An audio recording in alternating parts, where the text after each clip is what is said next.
तो जीवन में हमें किसका साथ चाहिए?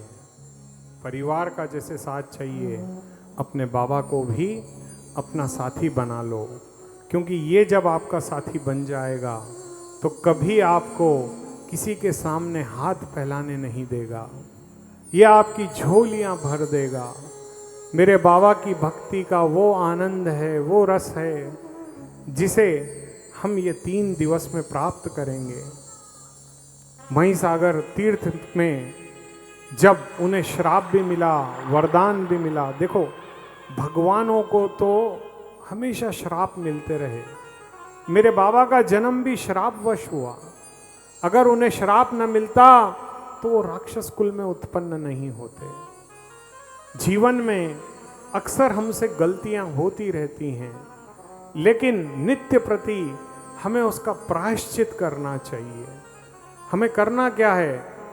दिन भर में जो भी अपना काम करें, शाम में अपने घर आएं, हाथ पांव धोने के बाद सर्वप्रथम अपने पूजा मंदिर में जाएं और बाबा शाम से कहें कि हे बाबा, मैंने जाने अनजाने में आज मेरी वाणी से, मेरे मन से किसी से भी कोई दुर्वचन कहे हैं, कोई अपराध यदि मुझसे हो गया है तो हे बाबा, मैं आपकी शरण में आया हूँ। मेरे नाथ, मेरे उन अपराधों को क्षमा करो। हे प्रभु, मैं आज ये संकल्प लेता हूँ कि कल मैं किसी से दुर्वचन नहीं कहूँगा, किसी को बुरा नहीं कहूँगा। पता नहीं मेरे मित्रों, हमने कौन से जन्मों में कैसे कैसे पाप पुण्य किए होंगे, तभी इस मानव देह में किसी को दुख प्राप्त हो रहा है, कोई असीम सुख प्राप्त कर रहा है। जो सुख प्राप्त कर रहा है वो ये नहीं चाहता कि वो कभी दुख देखे, कभी उसके जीवन में फिर से वो दुख के दिन आए। यदि हम भी नहीं चाहते कि हमारे जीवन में दुख आए, कोई चाहता है क्या कभी दुख आए?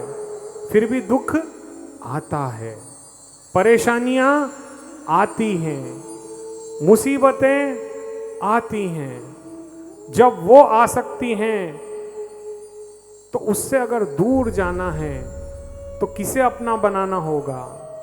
मेरे शाम को अपना बनाना होगा। नाना प्रकार के जीवन में हमें कष्ट मिलते हैं। कोई देखिए, कभी किसी का पैर नहीं होता, किसी का हाथ नहीं होता, कोई बच्चे को ब्रेन नहीं होता, मानसिक रूप से अपंग होता है, दिव्यांग होता है। किसी के पास धन इतना है कि उसको खुद को पता नहीं है, परंतु परिवार उसके साथ नहीं होता। बेटे को फोन मिलाए तो बेटा फोन नहीं उठाता, पत्नी किटी पार्टियों में बिजी होती है, उसे 2 वक्त का खाना भी नौकर लोग खिलाते हैं। नौकर लोग, सोचिए, पैसा तो आ गया परंतु परिवार का सुख समाप्त हो गया।